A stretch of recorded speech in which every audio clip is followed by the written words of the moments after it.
এই শোনো না, আমাদের অন্ধবিশ্বাস চ্যানেলটি যারা এখনো সাবস্ক্রাইব করেননি প্লিজ সাবস্ক্রাইব করে দাও। আর অল্প কিছু সাবস্ক্রাইবার হলে 1,00,000 পরিবার হবে। সবাই প্লিজ সাবস্ক্রাইব এবং বেশি বেশি শেয়ার করে দাও প্লিজ। আমেরিকার এই শীতের সিজনে সঙ্গ দিতে বৃষ্টি যেন মুখিয়ে থাকে। প্রচুর ঠান্ডা পড়ে এ সময়, আবার কোনো কোনো স্টেটে তুষারপাতও হয়। আজও ক্যালিফোর্নিয়ার অঙ্গরাজ্যের চারিধার সাদা বরফের চাদরে আচ্ছন্ন, সাথে সকাল থেকে ঝিরিঝিরি বৃষ্টি। এমন বৈরী আবহাওয়া আবার নতুন পরিবেশে অসুখের বিপত্তি স্বাভাবিক। সুদূর ভাটি অঞ্চল থেকে এখানে ঘাটি গাড়া ভাঙালি রমণী খাপ খাওয়াতে পারেনি নতুন পরিবেশে। 1.5 মাসও হয়নি আসার, তাতেই জ্বর সর্দির সাথে মাথা ব্যথা আর হালকা শুকনো কাশির কবলে পড়েছে। নাজেহাল অবস্থা শরীরের। বিকেল 5টা বাজে। এদেশে মনে হবে নিশুতি রাত এখন, কারণ দিনের দৈর্ঘ্য অতিশয় নগণ্য। ডক্টরের অ্যাপার্টমেন্টে রয়েছে 5:30-এ। গাড়িতে বসে এই সৌন্দর্য উপভোগ করছে এক সুরম্য তরুণী। হাইওয়ে রাস্তা মারিয়ে চলা গাড়িগুলো গন্তব্যে ছুটে চলেছে স্বগতিতে তাদের গাড়ির পাশ কাটিয়ে। ওরা পাশে বসা মধ্যবয়সী রমণীটি ফোনে কথা বলছে। মেয়ের কাশির শব্দে এক পলক দেখে আবার রত হন তিনি সই কর্মে। গন্তব্যে এসে ব্রেক চাপার ফলে তাদের নিজ কর্ম হতে বিরতি দিতে হয়। নেমে পড়েন দুজন গাড়ি থেকে। আশপাশ চোখে মেপে পা বাড়ান, উদ্দেশ্যেও হসপিটালের ভেতরে ঢোকা। বাইরে নিরাক পড়া, কিন্তু বিল্ডিংয়ে কিছু মানুষের আনাগোনা রয়েছে। ওয়েটিং এরিয়া পাতা চেয়ারে বসেন তারা। কিছু সময় অপেক্ষার পর তাদের সিরিয়াল আসে। সুস্থিরভাবে চেক আপ শেষে করিডোরে হাঁটার সময় কিঞ্চিত দূরে থেকে এক হুইলচেয়ারে বসা বৃদ্ধার কর্ণকুহরে পৌঁছায় তাদের বাংলা আলাপচারিতা। হাস্যবদনে হাঁক ডাকে পেরেও ব্যর্থ হলেন ধ্যান টানতে, কেননা রমণীরা নিজেতেই মশগুল। বৃদ্ধা তৎপর এগিয়ে এসে পেছনে হতে আচানক হাত টেনে ধরে মেয়েটির। হঠাৎ কাণ্ডে হকচকিয়ে ওঠে সে, আর সাথে ভয়ও পায় বেশ। এমন বিব্রতকর পরিস্থিতিতে পাওয়ারই কথা। সবার চোখের মনি সে কোশমিন কালেও এসবের শিকার হয়নি, তাই ভয়ে শরীর যেন অসাড় হয়ে গেছে। হাঁটার শক্তি ফুরিয়ে মূর্তির ন্যায় দাঁড়িয়ে পড়ল জায়গায়। মনির হাতের জড়িয়ে হাঁটায় সাহসা থেমে যেতে পাশের রমণীটিও হোঁচট খেলেন সামান্য টান পড়ায়। করিডোর বেশ নীরব। বিরক্ত আননে নিজেকে সামলে নিয়ে পেছনে ফিরলেন মিসেস মেহমেদ। এমন কাণ্ড দেখে কপাল কুঁচকে ফেললেন সাথে। দৃষ্টি ঘুরিয়ে বোঝার চেষ্টা যে কি হলো। মেয়েকে ভয় পেতে দেখে তাকালেন ওর হাতের দিকে। আবদ্ধ হস্ত থেকে কিঞ্চিত হেলে ধরা হাতের মালিকের মুখে দৃষ্টি ফেললেন। থতমত নজরে অবাক কণ্ঠে বলে ওঠেন, মিস মেহমেদ, এইভাবে হাত টেনে ধরলেন কেন আপনি? কিছু পল চুপ থেকে নিজের কথায় নিজেই বিরক্ত হয়ে উঠলেন তিনি। এরা কি বাংলা বুঝবে? ত্যক্ত শ্বাস ছেড়ে পুনশ্চ ইংরেজিতে প্রশ্ন ছুড়লেন, আপনি হাত টেনে আটকালেন কেন? কোনো সমস্যা? ভীত মেয়েটির হাত ছেড়ে দিয়ে বৃদ্ধাটি এগিয়ে এলেন কিছুটা। দ্রুত গোছালেন মধ্যকার। সুস্থির মুখভঙ্গি ওনার। হাসলেন একটু রুগ্ন মুখে। পাল্টা প্রশ্ন ছুড়লেন, বাঙালি আপনারা? তরুণীর সমেত হলো এবার। পিছু মুড়ে দেখল ওনাকে। বৃদ্ধাও মেয়েটির মুখপানে পূর্ণ নজর নিবদ্ধ করে যেন থমকে গেলেন। জহুরি নজরে পরখ করে বিস্ময়াভিভূত হলেন তিনি। জান্নাতের হুর যেন দুনিয়ায় নেমে এসেছে। যদিও হিজাবে মস্তক আবৃত, শুধু গোলাপি আভার ফর্সা আবরু উন্মুক্ত। হ্যাবলার মতো তাকিয়ে অবাক কণ্ঠে আওড়ালেন মনের কথাখানা, বেহেস্তের হুর। সপ্রশংসক কথাটা শুনে একটুও হেলদোল হলো না মিসেস মেহমেদের। রোজকার দুধ ভাতের মতন হয়ে গেছে এসব ওনাদের কাছে। বরং বিদেশের মাটিতে এমন জায়গায় বাংলা শুনে কিঞ্চিত নিজেও অবাক হলেন। বিরক্তি পাশ ফেলে আবারও বলে উঠলেন স্বাভাবিক স্বরে, আপনিও তো বাঙালি, কিন্তু কে? চিনলাম না তো। বৃদ্ধা নিজের নাম পরিচয় উগলে দিয়ে সাধলেন নিজের কেবিনে বসতে, খোশ গল্প জমাতে, সাথী করতে। মিসেস মেহমেদ সায় দিলেন। সারাদিন বাসায় থাকা আর নিত্যকার ধরা বাঁধা রুটিনে একঘেয়ে এসে গেছে। তুষ্ট হেসে আওড়ালেন, সঙ্গী হলে দোষ কি তাতে? সেদিনের পর পেয়েছি গেছে 2 দিন। নতুন সকাল, নতুন দিন, সাথে ফুরফুরে মন মেজাজ আর শরীরটা অনেকটাই সুস্থ এখন। ঘুম ভাঙতেই চোখ পিটপিট করে আড়মোড়া দিয়ে কমফোর্টার বুক থেকে সরালো সে। হেডবোর্ডে হেলান দিয়ে আধা শোয়া হয়ে বসে মেয়েটি। তখনই দরজা খুলে ভেতরে আসে মিসেস মেহমিদ। দাঁড়ায় মেয়ের শিওরে, হাতে তার ধোয়া ওঠা কড়াক চা। মাথা ঝুঁকিয়ে কপালে গাঢ় পরশ এঁকে চায়ের কাপ বাড়িয়ে বললেন, মামুনি, ঘুম ভাঙলো তাহলে? কাপ হাতে নিয়ে মেয়েটি প্রফুল্ল হেসে এক হাতে জড়িয়ে ধরে রমণীর কোমর, মুখ চেয়ে প্রতি উত্তরে, এটারই দরকার ছিল এখন। You you are the best Moni and love you. প্রাণ খোলা হাসলেন মিসেস মেহমিদ। পুনরায় মেয়ের কপালে ভালোবাসার চুমু দিয়ে বললেন, চা শেষ করে দ্রুত ফ্রেশ হয়ে নাও। নিজের হাতে রান্না করবে নাকি? কাল রাতে বললে যে দিদুনের জন্য নিয়ে যাবে সাথে করে দেখা করতে হসপিটালে। প্রতিলোমে ফের বলল, আমি এক্ষুনি রেডি হয়ে নিচে আসছি। সাথে নিজেও একটা ফ্লাইং কিস ছুড়ে দিল তার মনির দিকে। প্রশান্ত হাসলেন আবারও তিনি। পাগলি একটা বলে বেরিয়ে গেলেন রুম থেকে। খানিক বাদেই নিচে আসলো সে। রান্নাঘরের দিকে এগুলো অনেকটাই জোগাড় করে দিয়েছে মিসেস মেহমিদ। গায়ে অ্যাপ্রন জড়িয়ে লেগে পড়ল রান্নায় মেয়েটি। আজ বাঙালি রান্না করে খাওয়াবে পরিচিত হওয়া বৃদ্ধা দিদুনকে। হসপিটালে সেদিন গল্পের ফাঁকে অনেক অনুরোধ করেছেন বাঙালি খাবার খেতে চান তিনি। অসুস্থ মানুষের মনো ইচ্ছা রাখতে আজ নিজ হাতে রান্না করে নিয়ে যাবে দেখা করতে। ঝটপট রান্নায় পদ বেশি হলো না। এই যেমন খাসির রেজালা, শোল শীতল ঝোল, শুটকি ভর্তা, ভাপা ইলিশ, মুগ ডালের মুড়ি ঘন্ট, রুই মাছের ঝোল, সাদা ভাত, পোলাও আর সালাদ, সাথে ডেজার্ট আইটেম গাজরের হালুয়া, পায়েস আর দুধ পিঠা। খাবারের গন্ধে মোমো করছে বাড়ি। প্রশংসায় পঞ্চমুখ মিসেস মেহমিদ। রান্না শেষে মেয়ের হাতে হাতে সব প্যাক করে ড্রাইভারকে ডেকে সব গাড়িতে তুলে নিল। মনির থেকে বিদায় নিয়ে রওনা দিল গন্তব্যের উদ্দেশ্যে সুকন্যাটি। কেবিনের সামনে দাঁড়িয়ে দরজায় নক করলেন নার্স। দরজা খুলে দেয়, ভেতরে আসতে বলে। নার্সকে ধন্যবাদ জানিয়ে নম্র পায়ে কেবিনে প্রবেশ করে মেয়েটি। সবিনিময়ে সালাম জানিয়ে বৃদ্ধার পাশে আসে। দেখে সেদিনের থেকে আজও আরও খারাপ শরীর, বিছানায় গা ছিঁড়েছে। বৃদ্ধাটি অমায়িক হেসে সালামের জবাব দিয়ে উঠে বসতে চায়। তা দেখে মেয়েটি নিজেই আগলে নিয়ে উঠে বসতে সাহায্য করে। শেষে নিজেও বসে ব্যাডে। বৃদ্ধাটি মেয়েটির হাত নিজের হস্তমুঠোয় নিয়ে মুখের কাছে এনে চুমু খায় পৃষ্ঠে। দেখতে থাকে নির্নিমেষ মন ভরে। সৌন্দর্যের অধিকারিণীর মতো এমন রূপ এই জীবদ্দশায় দেখেনি তেমন বৃদ্ধাটি। তার ধ্যান ভাঙে মেয়েটির ঋণঋণে সুমিষ্ট স্বরে। ভালো আছো দিদুন? শুরু হয় তাদের আলাপচারিতা। মনে হচ্ছে এরা হাজার বছর ধরে পরিচিত একে অপরের। যেন আজ কথার পশ্চাৎ সাজিয়ে প্রশ্নোত্তরের বৃষ্টি নামিয়েছে দুজন। খোশ মেজাজে নানান কথায় মর্জে নার্স আয়ের আগমন ভঙ্গ হয় তাদের কথোপকথন। নার্স তাড়া দিয়ে বলে, ম্যাম খেয়ে নিন, ওষুধ নেওয়ার সময় হয়েছে। মেয়েটি প্লেটে খাবার সার্ভ করে দেয়। বৃদ্ধা আবদার ছড়ে, দাদু ভাই নিজের হাতে খাইয়ে দাও। লাজুক হেসে তাই করে সে। অতঃপর খাইয়ে দেয় নিজ হাতে। অনেক সময় কাটিয়ে ফেরার কথা তোলে মেয়েটি। গল্পে মিশেলেই সন্ধ্যা হয়ে এসেছে। বিদায়বেলায় বৃদ্ধা আওড়ায়, দাদু ভাই, আজ বহুদিন পর এমন সময় কাটালাম তোমার সাথে। আল্লাহ তাআলা নেক হায়াত দান করুন। আমিও আজ বাসায় যাব। ডিসচার্জ দিলে কষ্ট দিলাম বুঝি তোমায় দাদু ভাই? শেষে প্রশ্ন মেয়েটি দাঁড়িয়ে বিরোধ করে। কপালে চুম্বন এঁকে বলে ওঠে, না না না দিদুন, এমন বলতে নেই, মন খারাপ করব আমি। দিদুনকে খাওয়াতে কষ্ট কেন হবে আমার? আপনাকে যত্ন নিতে বুঝি কষ্ট হয়? স্নেহে যত্নে বৃদ্ধার দু চোখ ছলছল করে উঠল। হাত টেনে বসালো মুখোমুখি। কাল বিলম্বতীত নিজের গলার লকেটটা খুলে পরিয়ে দিল নতুন নাতিকে। মেয়েটি আকস্মিক ঘটনায় চোখ বড় বড় করে ফেললো। লকেটখানায় হাত বুলিয়ে বলল, দিদুন এটা কি করলে? এটা আমি দিতে পারবো না। না দাদু ভাই, এটা তোমাকে খুশি হয়ে দিলাম, কখনো গলা থেকে খুলবে না। আলিঙ্গনে অশ্রুসিক্ত চোখে জড়িয়ে ধরল। অতপর চলে যায় মেয়েটি। রেখে যায় নিজের সব কিছু এক বৃদ্ধার দীর্ঘশ্বাসে। পুরুষালী কদমে গাম্ভীর্যের ঘন ঘটা, মুখে মশমশে বুটের শব্দে তুলে হসপিটালের করিডোরে হাঁটছে সুদর্শন দোহরার সুচেহারার যুবক। কেবিনের হাতল ঘুরিয়ে ঢোকে এসে ভেতরে। ঘুমন্ত দাদির শিওরে বসে মাথায় হাত বুলিয়ে দিতে থাকে।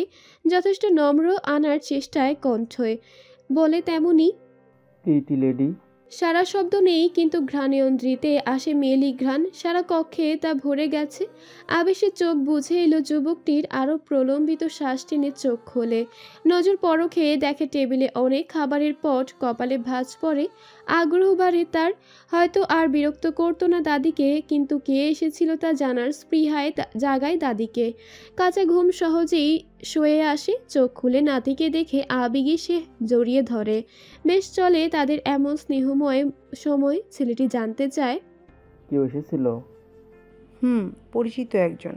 খাবার আছে, এখানে খেয়ে নাও আজ দাদু ভাই, বেঙ্গলি ফুড। উচ্ছ্বসিত গলায় উত্তর দেয় বৃদ্ধা। যুবক উঠে খাবারের জার থেকে কনিষ্ঠ আঙুলের সাহায্যে কিছুটা মুখে তুলে দেয়। মুখের ধরন পাল্টে নম্র হয়ে আসে। বেরিয়ে যায় প্রশংসা বাক্য। বেশ টেস্টি। উল্টো ঘুরে আসছি বলে দৌড় লাগায় সে। বৃদ্ধা নাতির গমন পথ চেয়ে অসহায় হয়ে পড়ে। এই শেষ বেলায় তার নিঃসঙ্গতায় কাটছে। বিল্ডিংয়ের বাইরে হন্যে হয়ে চোখে খুঁজছে সে অপরিচিতাকে। গাড়ির শব্দে সরে রাস্তায় দেয়। তখনই বেখেয়ালি নজর গাড়ির অর্ধনমিত কাজ গলিয়ে ভেতরে বসা রমণীতে পড়ে, যার মুখে বিরক্ত, চোখে রাগের আভাস। সময় যেন থমকে গিয়েছে। বাদামি চোখে চোখ তাক করে খেই হারালো বোধহয়। পলক ঝাপটাতেই গাড়ি চলে যায়। সেদিকে তাকিয়ে অস্ফুট বিড়বিড়িয়ে বলে, বাদামি হরিণাক্ষী। হেমন্তের শীত শীত আমেজ। ভোরবেলায় ঘুম আরও গাঢ় করে। কাঁথা মুড়ে নিদ্রাবিলাস সুখকর মনে হয়। গ্রাম বাংলায় এই সময় সকালে দুর্ভাগ আসে, শিশির জমে। রবির প্রথম আভায় তা সৌন্দর্য লুটায় কয়েক গুণ। মৃদুমন্দ উত্তরীর শীতল পবনে পরিবেশ নাড়িয়ে তোলে ক্ষণে ক্ষণে। গেরস্ত বাড়ির কলচাপার ধ্বনি, গোয়াল ঘরে বাছুর গরুর ডাক, সাথে শীতল মাটির সোধা গন্ধ মন প্রাণ জুড়িয়ে দেয়। সকালের শান্তির ঘুম বিনষ্ট করে আম্মুর গলার কর্কশ স্বরই যথেষ্ট। এই যে সেই কখন থেকে চিল্লাচ্ছে, থামার নাম নেই। সাথে সাথে নিয়ে টানাটানি করছে এক নাগারে। এক সময় ঘুমটা হালকা হয়ে এলে বিরক্তিতে তন্দ্রা ঘুরে কপাল কুঁচকে নিল সপ্তাদশী।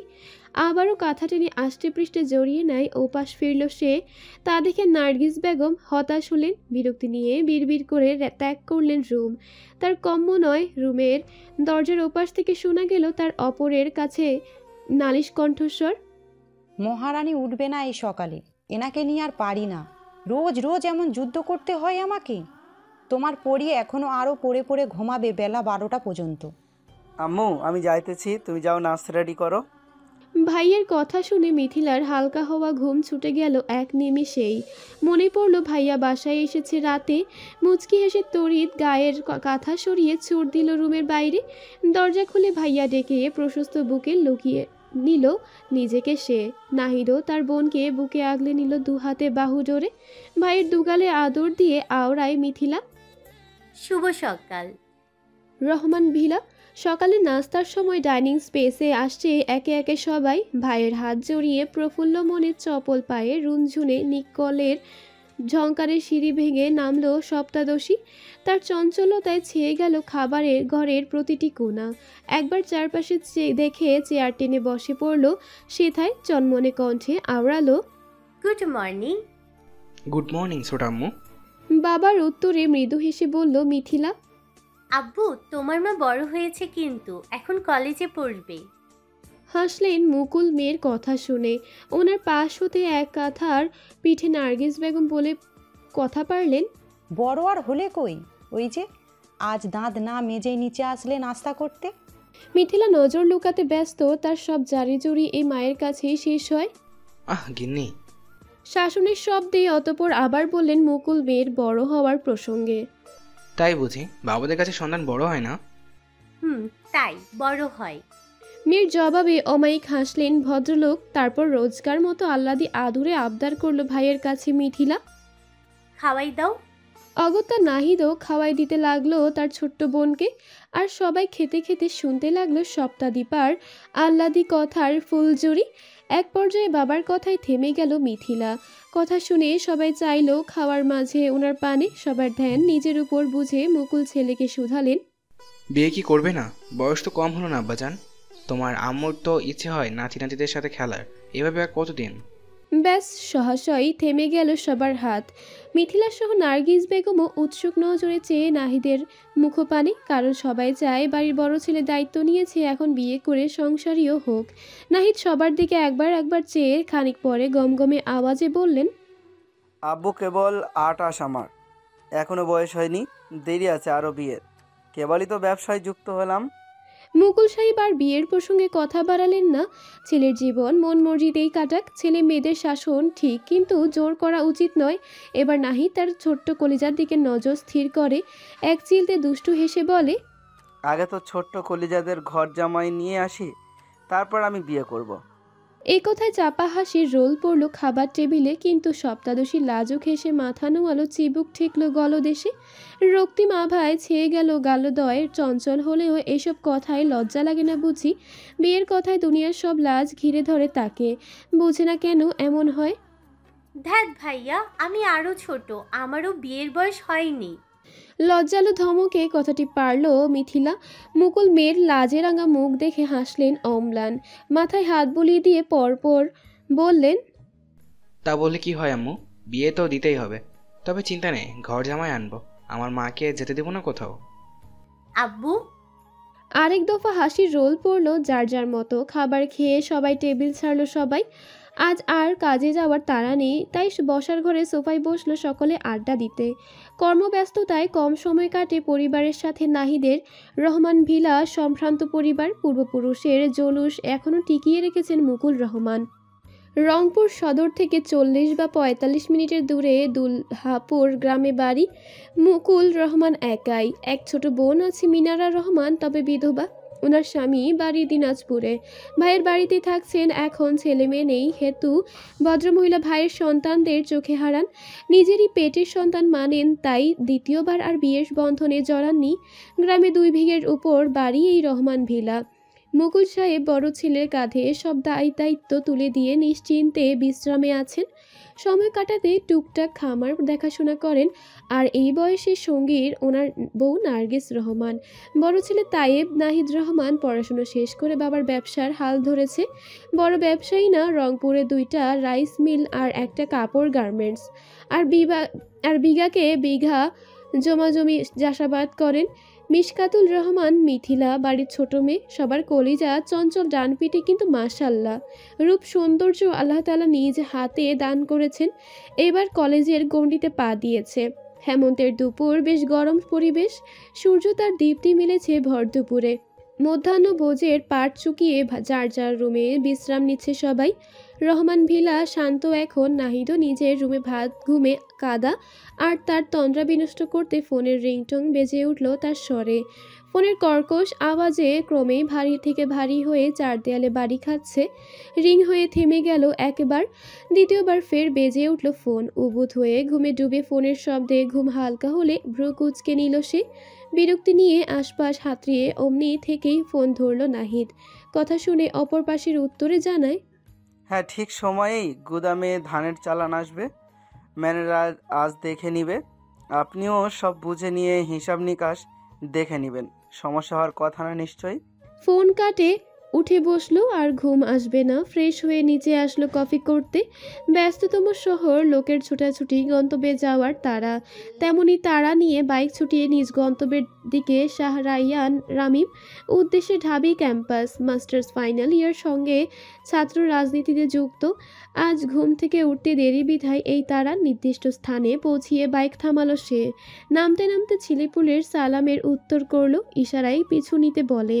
কাজ শেষে ক্যাম্পাসে আড্ডার জায়গায় বাইকে হেলান দিয়ে বসে রামিম। এক হাতে সিগারেট, ডান হাত দিয়ে মোবাইলে চালানোতে মগ্ন সে। আশেপাশে বন্ধুরা আর ছেলেপেলেরা মজমস্তিতে মেতে। এই সোনারা, এদিকে আয় বাবা, ভরা ক্যাম্পাসে বড় ভাইদের সামনে ডলাডলি ভাবা যায়?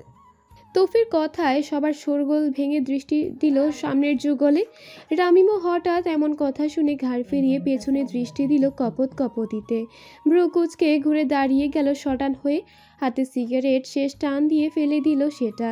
হাত উঁচিয়ে আঙুল নাড়িয়ে ইশারায় ডাকলো কাছে তাদের। বড় ভাইদের এমন রসিকতায় ঘাবড়ে গেল যুগলটি। নতুন ক্যান্ডিডেট, প্রথম বর্ষে ওরা। ঘাম ছুটে গেল, কারণ এমন পাবলিক বিশ্ববিদ্যালয়ে এমন ঘটনা অহরহ ঘটে। কিন্তু কি এমন ঢলাঢলি করেছে যে বড় ভাইয়েরা এমন রসিকতা করছে? তাদের তো চিনেই না, আবার শুধু ফ্রেন্ড এর হাত ধরে হাঁটতে কি সমস্যা? বোধগম্য হলো না যুগলটির একসাথে এতজনকে দেখে রীতিমতো কাঁপাকাঁপি অবস্থা। কপালের ঘাম মুছে ধীর পায়ে এগিয়ে আসলো রামিমের দলের সম্মুখে। উপায় নেই এই যে, এছাড়া ভীত কণ্ঠে তোতলানো সুরে সালাম দেয়। আসসালামু আলাইকুম। চাকচিক্য লাইফ ক্ষমতা আদিকাল থেকে মানুষের রন্ধ্রের পড়তে পড়তে বিদ্যমান। মানুষ ক্ষমতার গোলাম, তবে সবাই তো আর ক্ষমতার অপব্যবহার করে না। কেউ ক্ষমতায় পশুত্ব ধারণ করে, কেউ আবার ক্ষমতায় সুখ খুঁজে অপরকে সুখী করে, কেউ ক্ষমতা দিয়ে নিজের একান্ত নিজস্বতা উপভোগ করে। ক্ষমতার ভাষাও সবার কাছে আলাদা আলাদা, যা নিজ সত্তার বহিঃপ্রকাশ। এই যে একজনের অর্থবিত্ত সম্পদ দাপট লোকবল, 10 জনের কুর্নিশ জানায়। সর্বোপরি একাংশ ক্ষমতা, তবুও একান্ত একটা পরিবার পরিজন নেই। দিন শেষে খোঁজ নেওয়ার মানুষ নেই, ঠাঁই নেওয়ার একটা বুক আঁচল নেই। শুধু নিজের নাম দাপটি মুখে, মধু অন্তরে বিষ নিয়ে 2-4খানা কথা পারে অপর, তাও খাতিরে সক্ষতায়। প্রয়োজনে এক হাত প্যান্টের পকেটে আর ওপর হাতে কফি মগ দিয়ে অফিস কেবিনের বিশাল থাই গ্লাসের সামনে দাঁড়িয়ে উপরোক্ত কথাগুলো ভাবছে আর ব্যস্ত শহরে নজর বুলাচ্ছে শাহরেহনাজ রাজ। তরুণ উদ্যোক্তা, সফল ব্যবসায়ী সে। বাঙালির সুপুরুষরা যেমন দেখতে হয় তেমন, পোড়ো ধরা খেটে খাওয়া মজুরের ন্যায় শোঠব শরীর, কিন্তু চামড়া খানিকটা কতিপয় ফর্সা। May I come in sir? দরজায় নকের শব্দ আর প্রশ্নে পেছনে ফিরে চাইল বন্ধ দরজায়। দীর্ঘশ্বাসে ভাবনা উড়িয়ে কদম ফেলে নিজ চেয়ারে বসলো রাজ। হাতের কাপ টেবিলে রেখে ফাইল হাতে তুলে নজর দিল পৃষ্ঠায়। মনোনিবেশ রেখে ছোট প্রতি উত্তর করল, ইয়েস। শর্ত পেয়ে দরজা ঠেলে ভেতরে আসলো অ্যাসিস্ট্যান্ট ম্যানেজার। হাতের ফাইলগুলো টেবিলে রেখে কিছু বলতে যাবে তার আগেই কথা টেনে নেয় না রাজ। ফাইলে মুখে গোজা অবস্থায় বিরক্তির গুরু গম্ভীর নিরেট স্বরে আওড়ালো, এখন কি জনে জনে কাজ বুঝিয়ে দিতে হবে? ফাইলগুলো মিটিং রুমে রাখো, এখানে নয়। আর মিস মিনাকে বলুন লয়ার সহ আসতে আমার কেবিনে। ভারী কণ্ঠের আদেশবাণী শুনে ঘাম ছুটে গেল কোয়ার্টিস্ট অ্যাসিস্ট্যান্টের। অতঃপর ভীতু গলায় উত্তর দিল, জি স্যার। কাপা কাপা হাতে ফাইলগুলো তুলে প্রস্থান করলো জায়গায়। কেবিন থেকে বের হলে হাঁপ ছেড়ে বাঁচল যেন, না ধমকায় না চায় মুখে। গম্ভীর কণ্ঠে ভুল শুধরে দেওয়া ছাড়া কিছু করে না, তবু মনে হয় কোনো সিংহের গুয়ায় নেংটি ইঁদুর নিজের প্রাণ হাতে করে ঢুকছে। হাত বুকে চেপে লম্বা শ্বাস নিয়ে অস্ফুট স্বরে বিড়বিড়ালো, এমন কাঠিন্য ব্যক্তি দুটি দেখলাম না। সময় ফেলা আসা দিন কাহিনী পরিস্থিতি পরিণামী স্থায়ীভাবে মানুষের স্বভাব চালচলন ব্যক্তিত্বে পরিবর্তন আসে। তারা নিজেকে এমন এবং নিজেদের গণ্ডি গুটিয়ে নেয়, চিত্তে কঠোরতা আনে, গাম্ভীর্যের উত্থান ঘটায়, নিজেকে নিজের মতো খাপ খাইয়ে দূরত্ব টানে অপর হাতে। অদৃশ্য দেয়াল তুলে চারিধারে। রাজও তার ব্যতিক্রম নহে, তবু নিজেকে নম্রভাবে উপস্থাপন করে, আসবো স্যার? ইয়েস। দরজায় নক করে জবাব চাইলে পিএ মিনা এক শব্দের উত্তর পেয়ে কেবিনে ঢোকেন তিনি। রাজের শানিত তীক্ষ্ণ দৃষ্টি নিজের চোখে মুখে স্থির দেখে কাচুমাচু অপরাধী কণ্ঠে নিজ থেকে বলতে শুরু করলেন, স্যার ওনারা এসে গেছেন। আমাদের প্রেজেন্টেশন ভিডিও আর উকিলও রয়েছেন সেখানে। ফাইল সংশোধন ডিল সাইনের আগে করা যাবে, তাই আনিনি সাথে। সবাই অপেক্ষা করছে কনফারেন্স রুমে আপনার। গুড। সব শুনে রাজ শুধু একটা উত্তর দিল। মিনার মুখটা চুপসে গেল সাহসাই। ভাবলো একটু কাজের জন্য ধন্যবাদ দিলে তো মহাভারত উল্টে যেত না। আরে বাবা, কাজই তো করি, রোবট না যে টাইম টু টাইম হবে। নিজের থেকে সুন্দরভাবে সব করেও একটু 19-20 হলে শানিত নজরে পৃষ্ঠ করে বেড়া খাটাস। ভাবতে ভাবতে এক ধ্যানে তাকিয়ে রইল রাজের মুখপানে। কি সুশ্রী এবং এমন সুপুরুষ কমই রয়েছে এই দেশে, যে ভাই হিসেবে নমনীয়, কর্মে দায়িত্বশীল, জীবনে কর্তব্যপরায়ণ, কিন্তু ব্যবহারে মুদ্রার উল্টো পিঠ। ধ্যান ভাঙে রাজের উঠে দাঁড়ানোর শব্দে। কনফারেন্স রুমের দিকে পকেটে হাত গুজে কদমে রাজ এগোচ্ছে। ফোনের ভাইব্রেশনে কদম থামায় সে।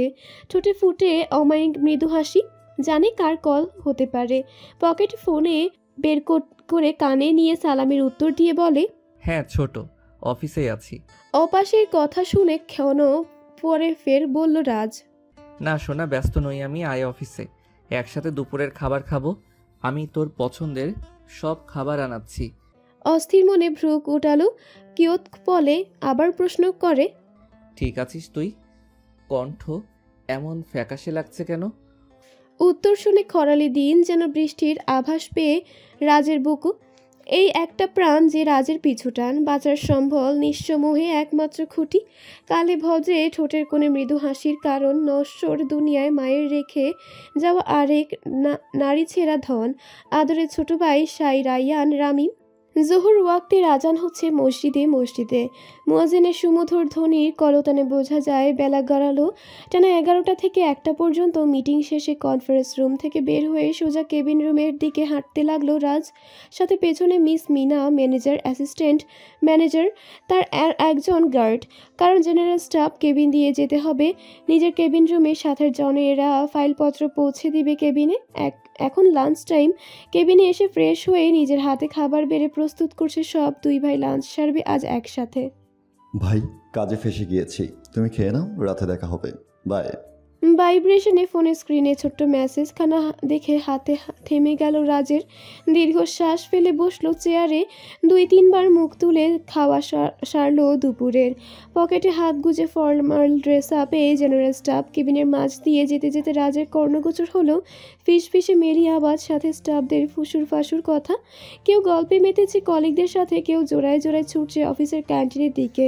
নিজেতেই মগ্ন, আশেপাশে ধ্যান নেই যেন। এখন লাঞ্চ ব্রেক টাইম, তাই এমন সব কথার ধরন। এসব কিছুর কর্ণগোচরে এতে রাজের ইন্টারেস্ট নেই, এগুলো ওর কাছে জাস্ট সিলি টক্স। সামান্য খেয়ে বের হলো রাজ। উদ্দেশ্য শিপ ইয়ার্ডে যাওয়া।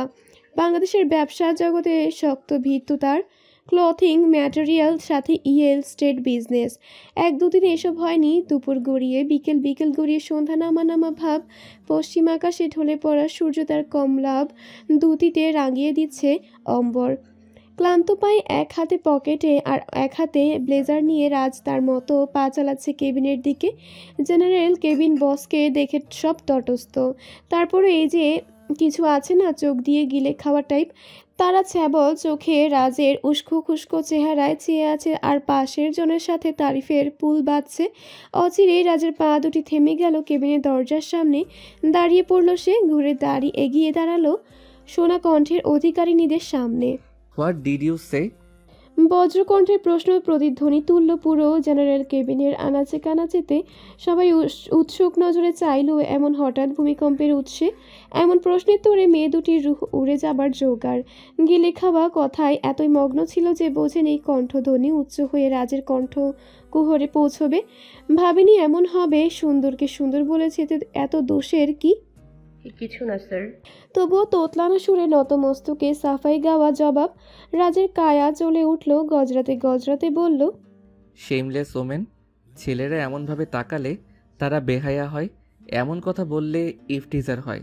তাহলে এখন এসব কি?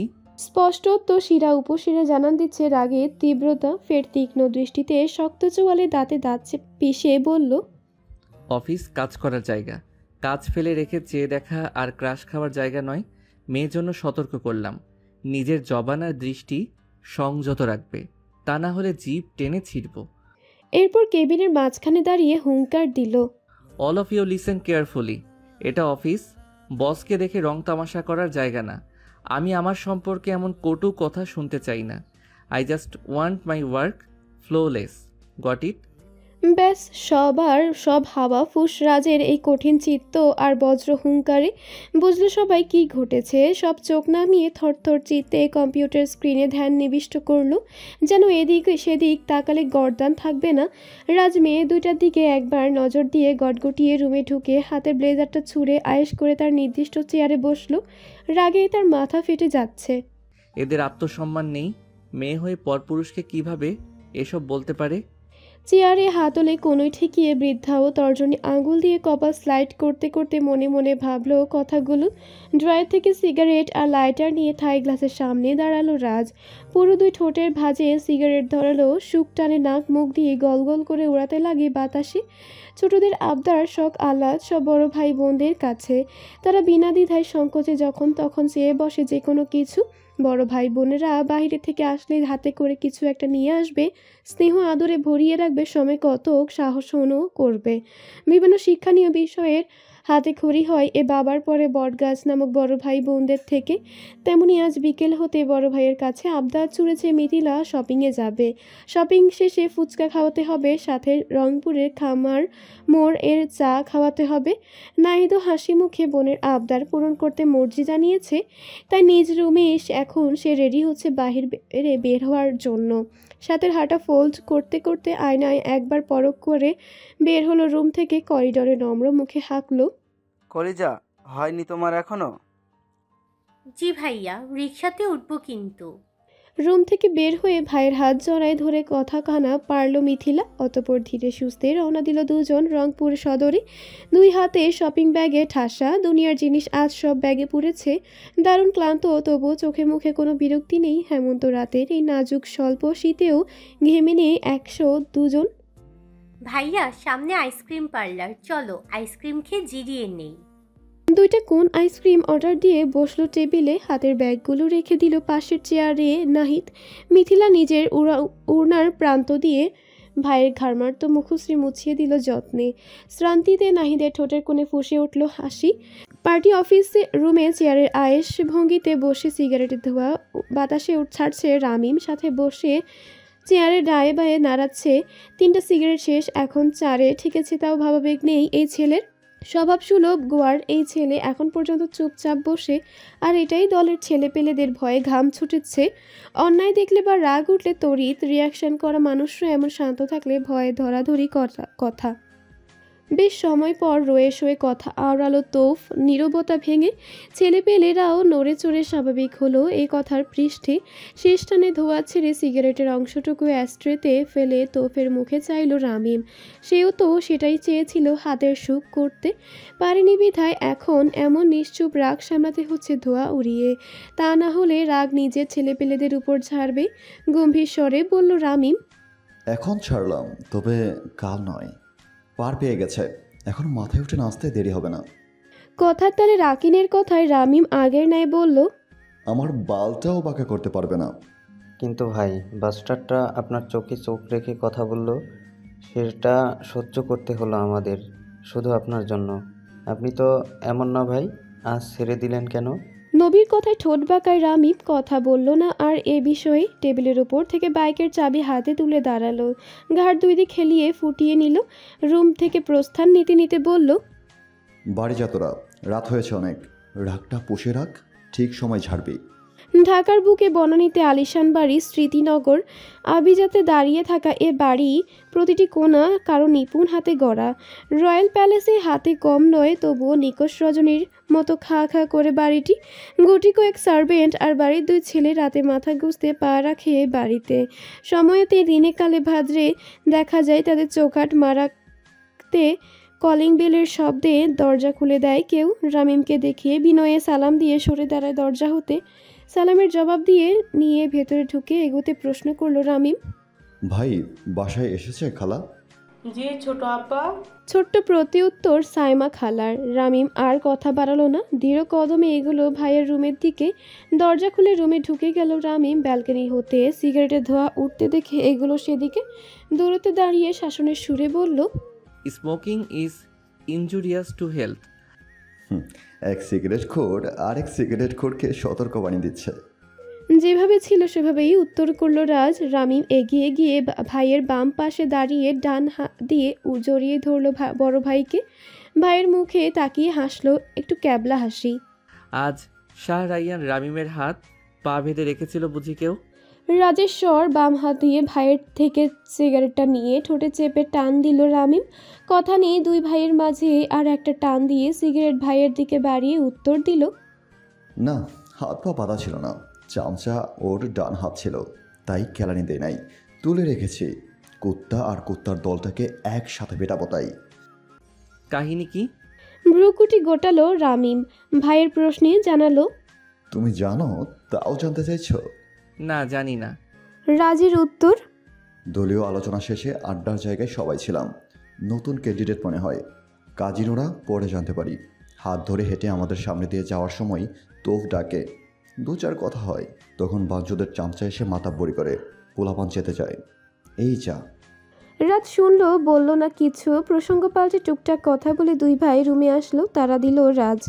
ফ্রেশ হয়ে নে, ডিনার করব। খালা আজ ইলিশ পোলাও রেঁধেছে। ডিশের কথায় দেরি করলো না আর রামিম। খিদেটা চারা দিয়ে উঠল যেন। ওয়াশরুমে ঢুকে পড়লো সে দ্রুত ফ্রেশ হতে। মজার ছলে দুষ্টুমি করে রাজ এতে। তোয়ালে আর জামা কাপড় তো নিবি নাকি নেংটু হয়ে বের হবি? ও হ্যাঁ, দাও।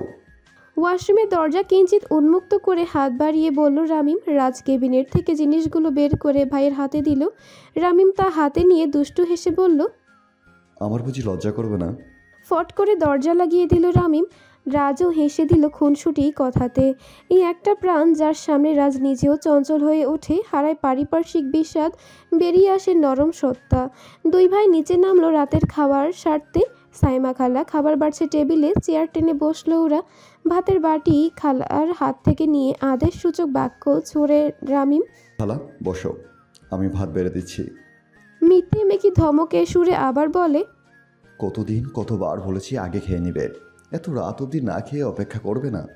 খালা আদরের হাসি হাসলো। আঙুলের ডগা রামিমের থুতনি ছুঁয়ে সেই আঙুলে চুমু আঁকলো। চেয়ার টেনে পাশে বসলো। বাপে না খাইলে গলা দিয়া নলা নামে না বাজান। রাত শুধু দেখে গেল তাদের চোখে হাসি নিয়ে। রামিম খালার ডান হাত ধরে সেই হাতের পিঠে চুমু দিল একটা। প্লেটে খাবার বেড়ে খাওয়া শুরু করলো তিনজন। খাওয়ার মাঝেই রামিম ভাইয়ের দিকে এক পলক দেখে খালাকে কাঁদো কাঁদো কণ্ঠে বলল, কি কপাল আমার, এই বয়সে ভাবির হাতের রান্না না খেয়ে খালার হাতের পাঞ্চে পোলাও খেতে হচ্ছে। রাজ হাত থামিয়ে ছোট ছোট চোখে চায় ভাইয়ের দিকে। সাইমা খালাও নতমস্তকে মিটি মিটি হাসছে। মাথায় তুলে রামিমের দিকে চেয়ে আফসোসের সুরে অভিযোগ জানায়, ঘটক তো নিয়ে আসে সম্বন্ধ, আব্বার ধমক খেয়ে আর এমুখও হয় না। রাজ ভাইয়ের প্লেট টেনে নেওয়ার জন্য হাত বাড়ায় আর আওড়ায়, খাবার পানসে লাগে না? তা আর খাওয়ার দরকার নাই, দে প্লেট দে। ভাবির হাতে খাইতে হবে না, একেবারে বউয়ের হাতে রান্না খাবি, চলবে? আবার এমন কথা বলতেছো তুমি? বড় ভাইয়ের আগে ছোট হয়ে আমি কি করে বিয়ে করব? ইস, লজ্জা করবে না বুঝি? এটু হাতে মুখ ঢেকে লজ্জা পাওয়া ভঙ্গিতে কথাটা বলে হেসে দিল রামিম আর সাথে সাইমা খালা। শুনশান ঘুমন্ত আলিশান ডাইনিংটা প্রাণ খোলা হাসিতে ছেয়ে গেল মুহূর্তেই। রাজ নিজেও ঠোঁটের কোণে হাসি ফুটিয়ে নিল। তারপর হাত বাড়িয়ে ভাইয়ের কান মরে দিতে লাগলো। বলল, দুষ্টুটা, চুপ, খাওয়া শেষ করো, ঘুমাতে হবে। অম্বর চিরে পূর্বাকাশে রবির উকিতে ভোর নামে ধরাতে দিগন্ত বিছায় নরম শ্বেতাভ। চঞ্চল হয়ে ওঠে প্রকৃতি। শুরু হয় সবার তারা নিত্যকর্মে। তেমনি এক সকালে নিজ কক্ষে পরিপাটি এক রমণী ব্যস্ত নিজের পার্স ব্যাগ খুঁজতে। এমনি দেরি, তার উপর এখন হাতের জিনিস নাগালে নেই। মুখের কারণ শব্দ তুলে গলা উচালো মৌ, মারিয়া, আমার পার্স ব্যাগটা পাচ্ছি না, জলদি আয় খুঁজে দে। আর দেখছিস কি তুই? ত্রস্ত পায়ে কিচেন থেকে হাতে এক কাপ কফি নিয়ে ঢুকলেন রুমে। সে চুপচাপ কফি মগটা বাড়িয়ে দিল মৌয়ের দিকে। প্রশ্নের উত্তর না দিয়ে উল্টো বলল, ক্লাস ডিউটি শেষে বাসায় ফিরবি, ছুটি নিবি, তাই রুম সাফ সাফাই করতে হবে। জঞ্জাল হাতরে পার্স ব্যাগটা বের করে দিল সে। চটপটে হাতে সেটা তুলে দৌড় লাগায় মৌ গন্তব্যে। মেডিকেল স্টুডেন্ট ইন্টার্ন করছে, ভীষণ ব্যস্ত। হাতলে হাত রেখে ব্যস্ত কণ্ঠ তার, আচ্ছা সাবধানে থাকবি। বিকেলে তবুও চৌচির ফাটা রোদ আর অসহনীয় গরম। স্বাভাবিক হেমন্তের রেশ নেই বললেই চলে। শহরে তো আরও নেই। ঢাকার পিচঢালা রাস্তায় চলন্ত হুড়তোলা রিকশায় চড়ে গন্তব্যে ছুটে চলছে মৌ সুলতানা। হুড়তোলা তবুও দরদর করে ঘামছে সেই। ওনার কোনায় ঘাম শুকিয়ে আর অস্থির নজরে হাত ঘড়িতে সময় পরখ করে নিচ্ছে আর আশেপাশে অবস্থা নজরে রেখেছে। ক্লাস শেষে ব্যাগপত্র গুছিয়ে সব কাজ শেষ করে রওনা হলো। প্রায় এক সপ্তাহ ছুটি নিয়েছে নিজ কর্ম হতে। সব অতিষ্ঠ হয়ে উঠেছে ওর। হাওয়া বদল করতে গ্রামে যাওয়া, এমন চললেই অচিরেই পাগল বনে ঘুরতে হবে তাকে। গোছানো দুনিয়ায় অকস্মাৎ এক ছন্নছাড়া নজরে পড়ে আপাতত এই দূরত্ব কর্মক্ষেত্র হতে। এই সমাজ নারীদের দোষ দেখে, রটনা রটাতে কিঞ্চিত সময়ও ভাবে না। ঢাকা বাস স্ট্যান্ডে পৌঁছে গতিরোধ করে 3 পেয়ে যত্রখানা মৌ নেমে লাগেজটা নামিয়ে ভাড়া মিটিয়ে নেয়। অগ্রে কদম বাড়ায় টিকিট কাউন্টারে। টিকিট সংগ্রহ করতে আজ মনে হচ্ছে বেশি কোলাহল বাস স্ট্যান্ডে। টিকিট কাউন্টার এড়িয়ে মুখরিত জনসমাগমে সবাই টিকিট কাটতে মরিয়া। ও বলে আমায় দেখ, ও বলে আমায় দেখ। প্রায় আধা ঘন্টা ধরে দাঁড়িয়ে নিজের একখানা টিকিট নিতে ব্যর্থ সে। হতাশ শ্বাস ফেলে 2 কদম এগিয়ে ধপ করে বেঞ্চে বসে পড়ল মৌ। হতাশায় মুখ কুঁচকে ভাবতে লাগলো অতীত কাহন। রোজকার মতো ক্লাস শেষে ক্লান্ত কায়ায় রাস্তায় পাশে দাঁড়িয়ে রিকশার অপেক্ষায় মৌ, ওর ডানে মারিয়া। হঠাৎই ওর হাতে কারো হাতের স্পর্শ পেয়ে চমকে পাশে চাইল। ধরা হাতের দিকে একবার চেয়ে ধরা মালিকের পানে তাকালো তড়িৎ। বুঝলো না কি ঘটল। মুঠি শক্ত হওয়া বুঝতেই অযাচিত বিশ্রী ঘটনা আর ঘৃণ্য স্পর্শের কাণ্ডে রাগে ক্ষোভে আর ঘৃণার সপাটি এক চড় বসালো হাত ধরা ব্যক্তিটির গালে। কিছু বোঝার আগেই মুঠোয় ধরা বাম হাতটিও ছাড়িয়ে নিল ঝটকায়। উচ্চকণ্ঠ তার, জানোয়ার, রাস্তায় অসভ্যতামি করতে ভালো লাগে খুব, হাত ধরলি কেন? হিস হিসিয়ে উষ্মায় তেরে ফের আবারও থাপ্পড় দিল গালে। ভাব প্রকাশ আর কিছু বুঝে ওঠার আগেই এমন দুবার থাপ্পড় গানটে হতবিহ্বল হলো ব্যক্তিটি। বিমূঢ়তার হাত চলে গেল গালে। চোখ হলো বড় বড়। মাঝ রাস্তায় এহেন তামাশায় পথচারীদের ধ্যান ঠিকরে পড়ল এথায়, যেন সার্কাস চলছে। কুত্তা, রাস্তায় মেয়ে দেখলে লালা পড়ে। বলতে বলতে আবার থাপ্পড় মারতে উদ্যত হলো। সেই হাত ধরে ফেলে ব্যক্তিটি। গা ঝাড়া দিয়ে ব্যক্তি বহিতেজ কণ্ঠে বলে, সাবধান, ভালোভাবে কথা বলো। এত ডাকলাম শুনলে না, তাই হাত ধরতে হলো। মেয়ে ভালো লেগেছে তোমায়, প্রেমে পড়ে গেছি, এটাই বলতে চেয়েছিলাম, কিন্তু তুমি শুনলে না, বাজিয়ে দিলে 2টা। যাক, মনে হলো কেউ নরম হাতে আদর দিল। ব্যাস, ময়ের রাগ আসমান ছুলো। বলে কি এই জানোয়ার, ভালো লাগতে পারে তাই বলে এভাবে কে অসভ্যতামি করে, প্রেম নিবেদন করে, তাও অজানা মানুষকে। উষ্মায় শরীর কাঁপছে ময়ের। তেমনি কণ্ঠে বলে, আগে সভ্য হ, সম্মান দিতে শেখ, আর মূর্খ শিক্ষিত হোস আগে, লম্পট। রাস্তায় নেমে হাত উঠিয়ে রিকশা থামিয়ে প্রস্থান নিল দুজন। প্রস্থান পথের দিকে চেয়ে বিড়বিড়লো বলল আগন্তুক, কাজটা ভালো হলো না, তাই আর ছাড়ছি না। সেই থেকে রোজ মেডিকেল কলেজের সামনে দাঁড়িয়ে উত্তক্ত রিকশা ভাড়া মেটায়, ফ্ল্যাটের সামনে দাঁড়িয়ে বিড়ি ফোকে, জানালার কাছে ঢিল ছুঁড়ে দেয়, মাঝে মধ্যে পার্সেল পাঠায়। আর এখন ফোন নাম্বার জোগাড় করে রাত বিরেতে 1000টা কল দিয়ে মাথা খায়। পুলিশে জানিয়েও কাজ হয়নি, তবুও পিছে ছাড়ছে না। এসব ভালোভাবে নেয় নাকি মানুষ? এখন আরও কলোনিতে চরিত্র নিয়ে ফুসুর ফাসুর হয়, তাই এই ভয়ের ভোরে ঘুম থেকে উঠে রাজের পুরনো অভ্যাস।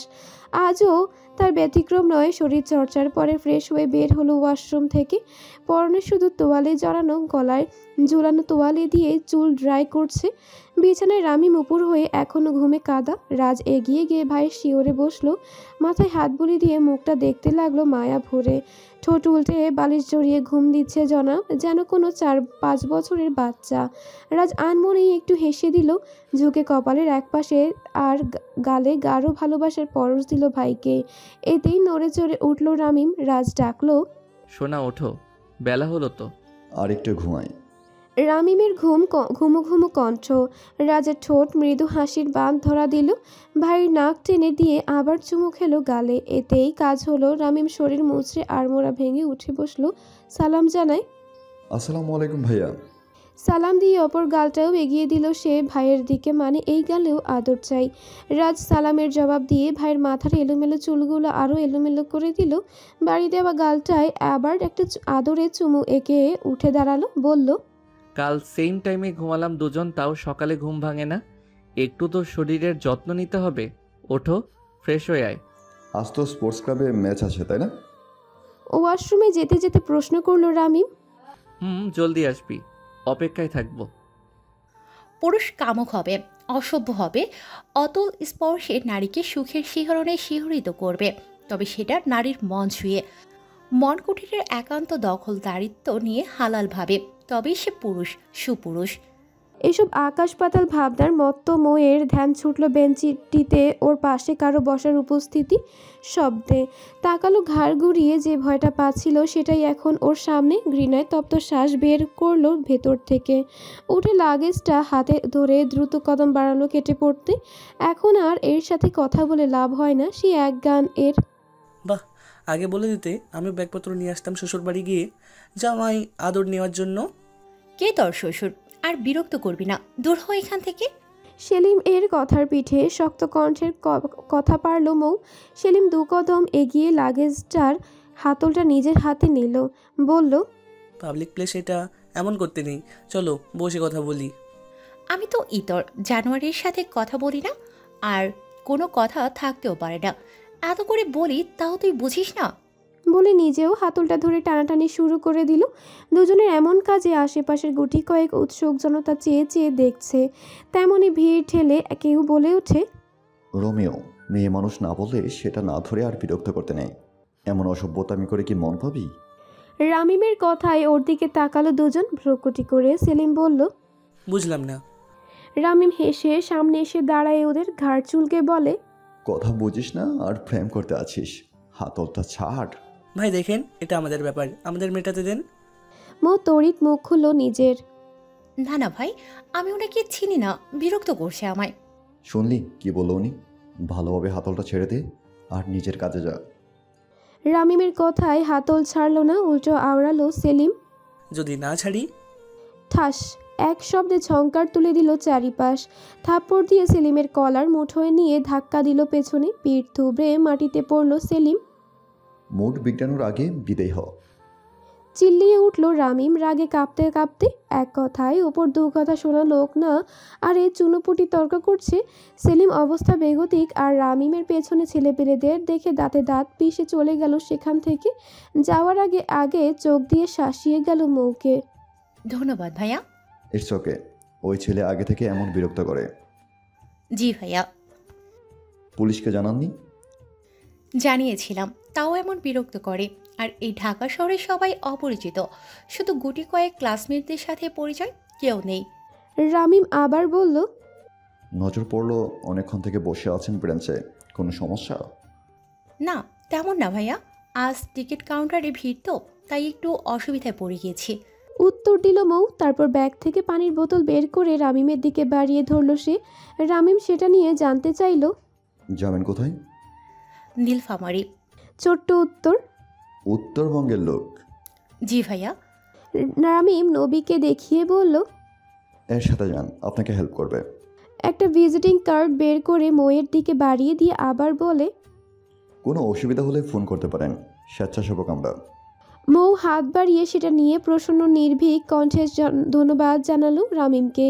ভার্সিটি ছেলেপেলেদের সাথে বসে আড্ডায় ব্যস্ত রামিম। একটু আগেই বাস স্ট্যান্ড থেকে এসেছে এখানে। মনটা আজ বেশ ফুরফুরে ওর।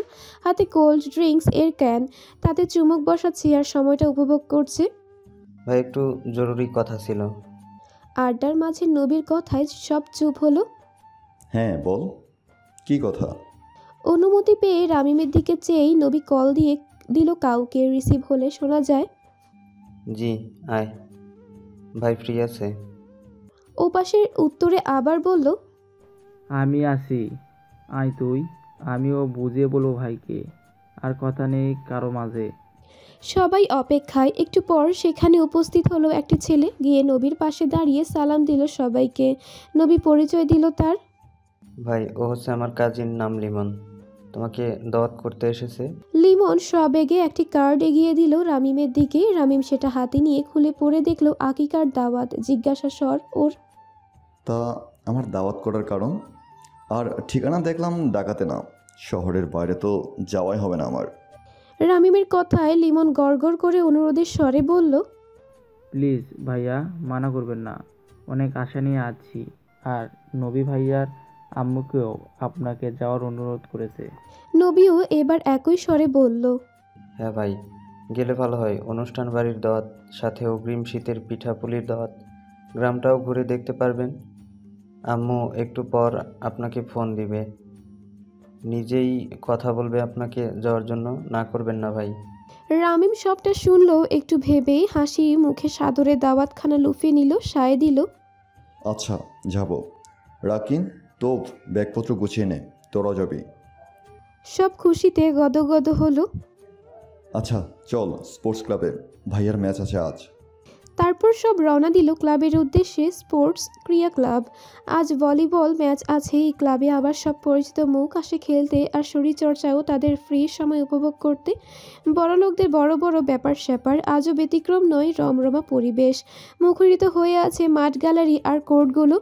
আজ আরও আকর্ষণীয় এবং উৎসব মুখর হয়ে আছে একটা ভলিবল ম্যাচের জন্য। সেলিব্রিটিদের নিয়ে একটু বেশি শোরগোল হয়ে থাকে। তেমনই দুটি দল লড়বে।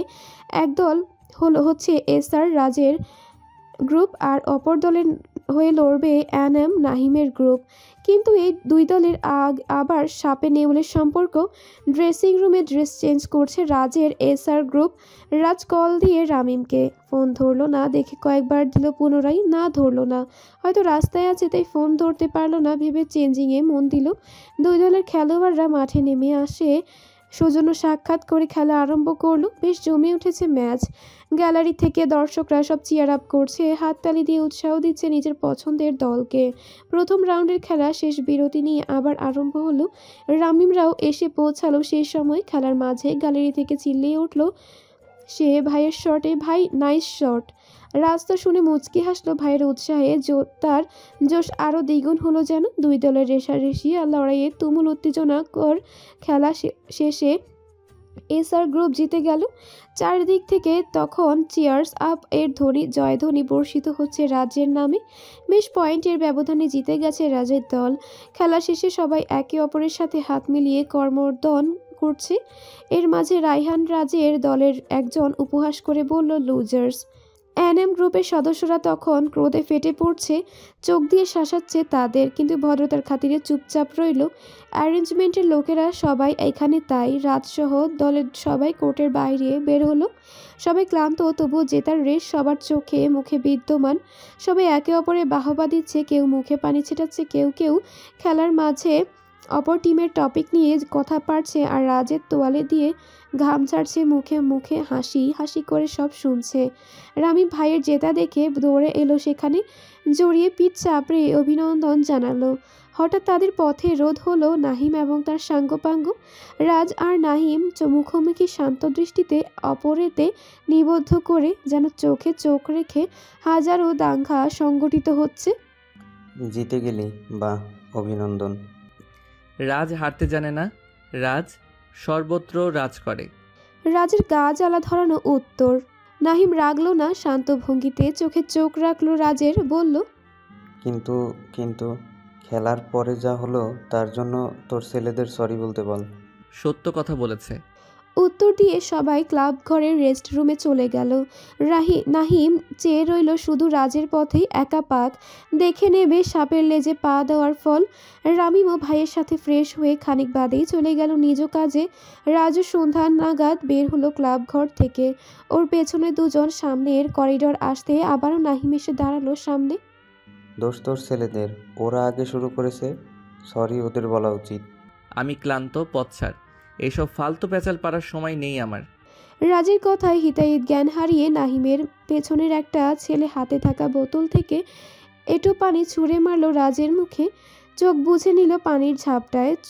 চোখ খুলে হাতের ব্লেজারটা ছুঁড়ে ফেলে দিয়ে ক্রোধান্বিত রাজ কালক্ষেপণ না করে ঘুষি মেরে দিল নাক বরাবর।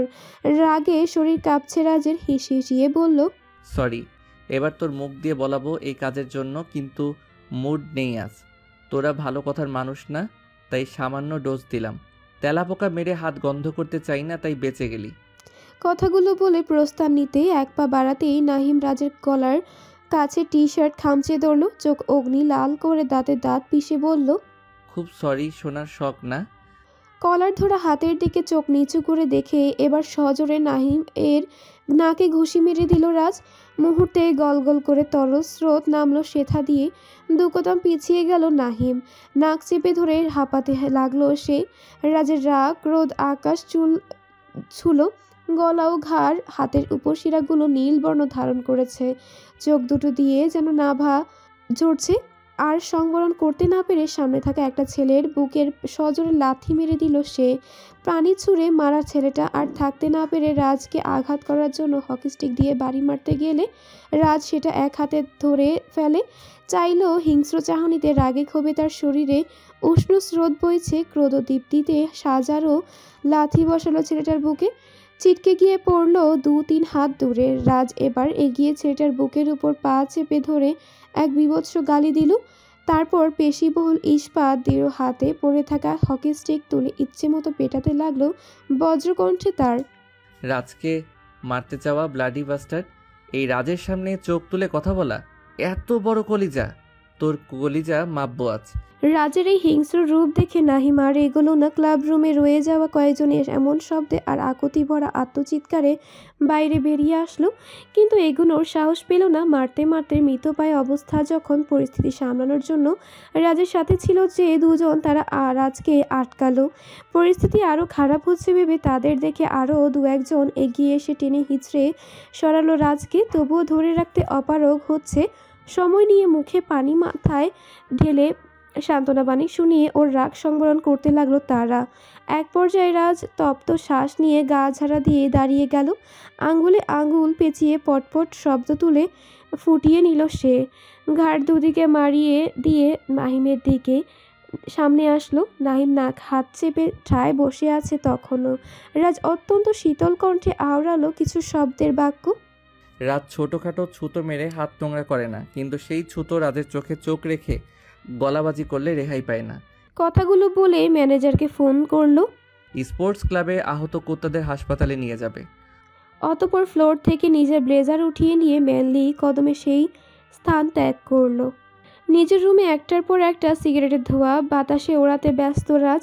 রাত এখনও হাতের নীল শিরাগুলো দৃশ্যমান। ঘুষি দেওয়াতে হাতের পিঠে জখম পড়েছে, সেদিকে কোনো খেয়াল নেই তার। দাও হাতটা। ভাইয়ের এসব শুনে তড়িঘড়ি বাসায় এসেছে রামিম। ভাইয়ের হাতে সামনে টেনে নিয়ে বলল সে। রাত চেয়ে দেখতে লাগলো শুধু ভাইয়ের উদ্বিগ্নতা, কিন্তু দিল না হাতখানা। ভ্রু কুচকে তাকালো রামিম। বরফ কুচির টেবিল রেখে পাশে বসলো ভাইয়ের। রাজ নিজের আধ খাওয়া সিগারেট ওর দিকে বাড়িয়ে দিল। রামিম সেটা নিয়ে টান বসিয়ে ডাস্টটুকু অ্যাস্ট্রেতে রেখে কাঁধে মাথা রাখে, চোখ বুজে নিয়ে প্রশ্ন করে, ভাইয়া আমায় কতটুকু ভালোবাসো? রাজ কপালে ভাঁজ ফেলে গাড় বাঁকিয়ে ভাইয়ের মুখটা দেখার চেষ্টা করলো। রামিম আবার বলে, এত বড় বাড়িতে আমার ভালো লাগে না। সবার পরিবার আছে, কত আল্লাহ তাদের পরিবার নিয়ে। রাজ ভাইয়ের মুখটা তুললো কাঁধ থেকে। আদরের মুখটা 2 হাতের আজলায় নিয়ে গালে নাকের ডগায় ললাটে আদরে আদরে ভরিয়ে দিল সে। রামিম হাসলো কাষ্ট। তোর যখন 4 বছর, আমার তখন 6 বছর। বাবা মা একা করে চলে গেল, দিদুনও প্যারালাইজড হয়ে পড়ল। এই 2 হাতে আর এই বুকে আগলে রেখেছি আমি তোর পরিবার নই, আহ্লাদে রাখি না আমি। ভাইয়ের কথায় জড়িয়ে ধরল রামিম শক্ত করে। হাতের বাঁধনে রাজও আগলে নিল তার আদরটাকে। সব কিছু মানুষের পায়ের নিচে এনে দেওয়া যায়, কিন্তু দুঃখ, একাকিত্ব, এসব কি লাঘব হয়? সুখ একান্ত পরিবার ভাগ্যগুণে পাওয়া যায়। মাথার উপর পরিবারের ছায়া নেই জন্য ভালো পরিবার থেকে বিয়ের প্রস্তাব আসে না। যা আসে সব অর্থবিত্ত আর ধন সম্পদের মোহে জুড়ে রাখে হাজারটা শর্ত, না হলে রাজের সৌন্দর্যের জন্য। তাই তো প্রায়ই রুম ডেটের অফার আসে তার কাছে। তারও যে আর এই একাকিত্ব ভালো লাগে না। ভাই ছাড়ো ছাড়ো, তোমার গায়ে গন্ধ। কথাটা বলে সামান্য দূরে সরে বসলো রামিম। রাজু হকচকিতে হাত উঁচিয়ে নাক দিয়ে শুকতে লাগলো। তা দেখে রামিম এবার শব্দ করে হেসে উঠল। ক্ষণ পরে বলল, আমি কিছুদিনের ছুটিতে গ্রামে যাচ্ছি, দাওয়াত আছে, প্লিজ না করবে না তুমি? কোথাও যাওয়া হবে না তোর। এই ভূত চাপলো কেমনে? আমি ব্যস্ত থাকবো, তাই কোনো রিস্ক নিতে চাই না। রাজের কণ্ঠ এবার শক্ত শোনালো। রামিম ঠোঁট দুটো উল্টে কিউট ফেস বানিয়ে ভাইকে জড়িয়ে ধরলো, গালে একটা আদর দিয়ে বলল, আন্টিটা নিজে ফোন করেছিল, কত অনুরোধ করলো, না গেলে কষ্ট পাবে। আর আমি তো একদম ভদ্র ছেলে হয়ে থাকবো। আমি তোমার কলেজে না, প্লিজ না, কথা শুনবো না। ভালোই পটাতে জানিস। ছি অশ্লীল, তোমাকে কোন দুঃখে পটাতে যাবো? বলেই ভোদরে ঢুকে গেল ওয়াশরুমে। রাত শুধু দেখতে লাগলো ভাইয়ের ছেলের মানুষই। কত বড় হয়ে গেল ভাইটা তার, ভাবতেই দীর্ঘশ্বাস বেরিয়ে গেল একটা। আমি পটাবো না এর জন্য কষ্ট পেও না, পটানোর লোক খুঁজে দেব। এখন ওছে আমার কাপড়গুলো দাও, খিদে লেগেছে খুব। শীত শীত সকাল, হালকা কুয়াশায় ঢাকা। এই সময়ে গ্রামের সবাই যার যার কাজে মত্ত। গ্রামে সকাল হয় খুব তাড়াতাড়ি। রাস্তায় গাড়িতে হেলান দিয়ে সিগারে মশুক টানে মত্ত রাজ। পূর্ব দিকে মুখিয়ে সে সূর্যাস্ত দেখছে। ওর থেকে মিনিট দূরে রহমান ভিলা দেখা যাচ্ছে বাড়িটা। আবার গ্রামের মানুষ উৎসুক নেত্রে দেখছে শহরে আগন্তুককে। সিগার শেষ করে এগিয়ে গেল রাজ বাড়ির দিকে। চারপাশে সতর্ক নজরে পরখ করে সন্তর্পণে পায়ে পেয়ে ছাদে উঠে গেল সে। বাড়ির দুই রমণী রান্নাঘরে আর বাকি সব ড্রয়িং রুমে কথায় ব্যস্ত। নৌশি ছাদে এলো এইবেলা। ছাদ হতে চারপাশ ভালোভাবে উপভোগ করা যায়। সকালের সুরম্য রোদ গায়ে মাখিয়ে লম্বা শ্বাস নেয় ভেতরে। নাকে উৎকণ্ঠ ঘণ্ট থেকে হঠাৎই পরপর মনে হয় কেউ দেখছে ওকে খুব কাছ থেকে। ছাদে চিলেকোঠার ঘর আছে, সন্দেহ ব্যতীত এগিয়ে গেল সেদিকে সে। স্বাভাবিক তার চলন, ভ্রু গুটিয়ে আনে আড়ালে থাকা যুবককে দেখে। বেরিয়ে আসে রাজ, শটান দাঁড়িয়ে যায় নসির সামনে শুধায়, কেমন আছো রাগিনী? আপনার সাহস দেখে অবাক হচ্ছি আমি। রাজ হাসে, মাথা ঝুঁকিয়ে নসির মুখের কাছে আনতেই পিছিয়ে যায় সে। কয়েক পা গা গুলিয়ে আসে, ত্যক্ত কণ্ঠে বলে, নোংরা লোক। তুমি রাজি হলে একদম ভালো হয়ে যাব। কখনোই না। এগিয়ে আসে রাজ, ফট করে কাঁধে তুলে নেয় নসিকে। হকচকিয়ে যায় এতে সে কিছুটা।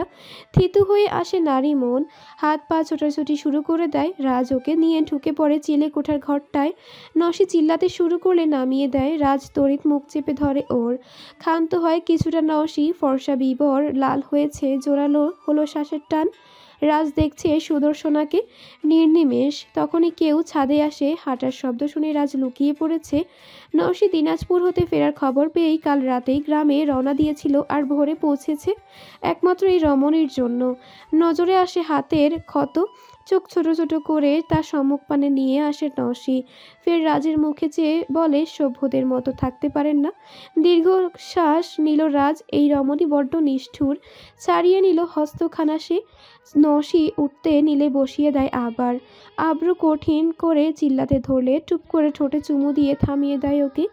বিমূর নসি হঠাৎ কান্দে, স্তব্ধ হয়। শ্রেয়সীর রাগান্বিত আনন্দ দেখে মিটিমিটি হাসছে রাজ। আবার চুমু দেয়, এতে সম্বিত ফিরে নসির। রাগে চিরবিরিয়ে উঠল সে। অযাচিত স্পর্শে মুহূর্তে ক্রোধ ছাড়ালো সর্বাঙ্গে। কেই হারিয়ে সপাটে চর বসায় রাজের গালে।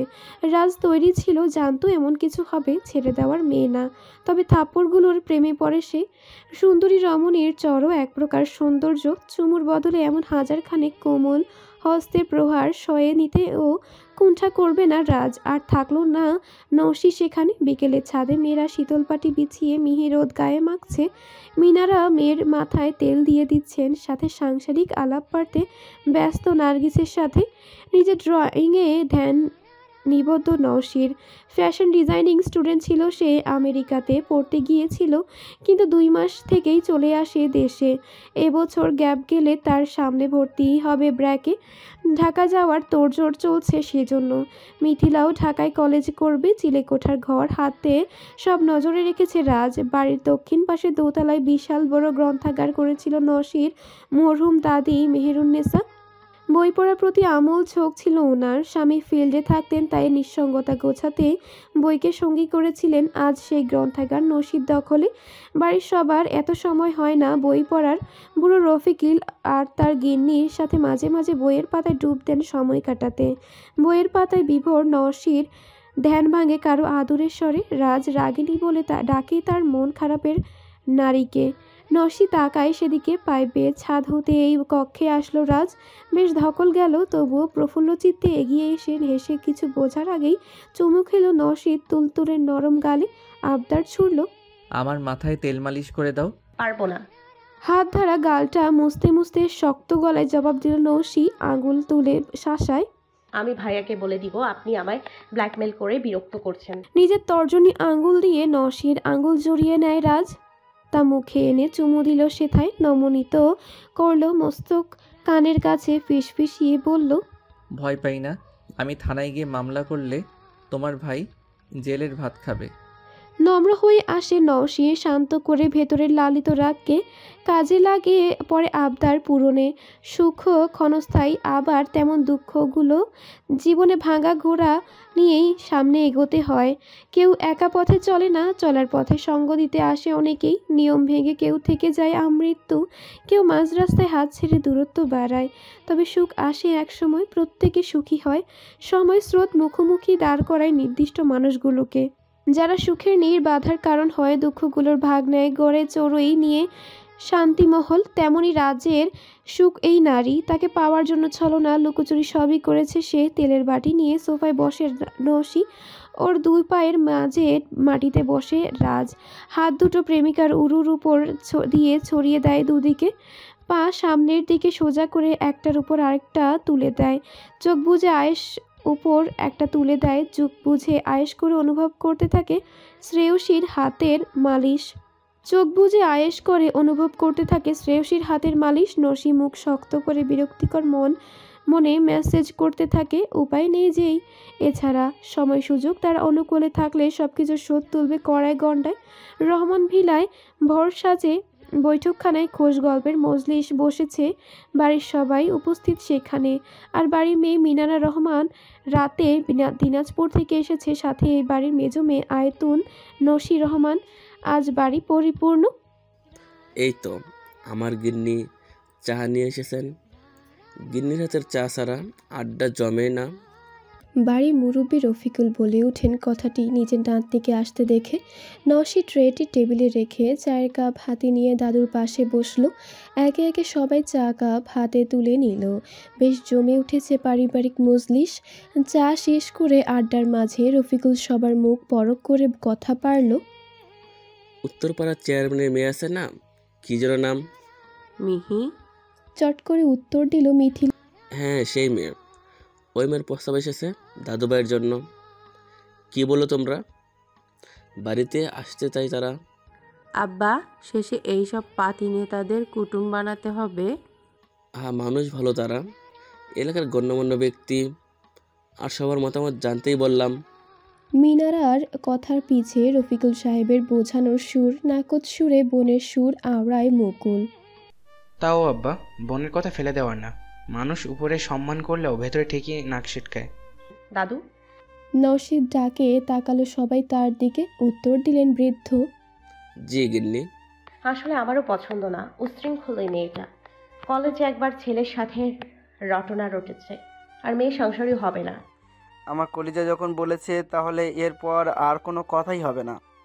নাহিদের কথায় ইতি টানল এ বিষয়ে সবাই। এর মধ্যে নাহিদের মেজো চাচা উপস্থিত হলো সেখানে। সালাম জানিয়ে আসন গ্রহণ করে হাতের মিষ্টির প্যাকেট রাখলো টেবিলে। হুকুম স্বর অনুর। সবার যাওয়া চাই। নাতি দেখতে গেলাম পরশু, কিন্তু মিষ্টি পাইলাম আজ। মুকুলের কথায় হেসে উত্তর দিলেন ভদ্রলোক। জানেন তো ভাই, অবস্থা ভালো ছিল না, তাই দৌড়ের ওপর ছিলাম সবাই। শুনলাম চেয়ারম্যান বাড়ি থেকে বিয়ের প্রস্তাব এসেছে বাবজানের জন্য। ছোট হইয়া একখান কথা কই, মাইয়া ভালো না, চরিত্রের ঠিক নাই। শোনো আকবর, এই রফিকুল রহমান এখনো বুড়ো হয় নাই, এতটাও যে কিছু বুঝবেন না। চায়ের দোকানে টুকটাক কথা পারলো চেয়ারম্যান, বাড়িতে আসবার চাই, ভদ্রতার খাতিরে কইছি। আর এখন আমার গিন্নিও বলল কিছু কথা, তা শুনে আর ওমুখে হব না। রহমান বংশের বড় বউ আসবো, 10-20 গুণে একখান। রফিকুল সাহেবের কাট কথা সবাই চুপচাপ শুনে গেল। তাদের আলাপচারিতা, বয়স্ক গুরুজনেরা এমনই, গল্প করার মানুষ পেলে কথার পসরা বসায়। তাদের আলোচনা ভঙ্গ হয়ে রাতের খাবার ডাক পড়লে। গ্রামে এখন আধুনিকতার ছাপ পড়েছে। বিশাল বিশাল আঙ্গিনা, উঠোন নিয়ে বাড়িঘরে বিত্তশালীরা। তেমনি আশেপাশের 10 গ্রামের মানুষ চুপ করে দাঁড়িয়ে। এই সম্ভ্রান্ত পরিবারের বাড়িটি।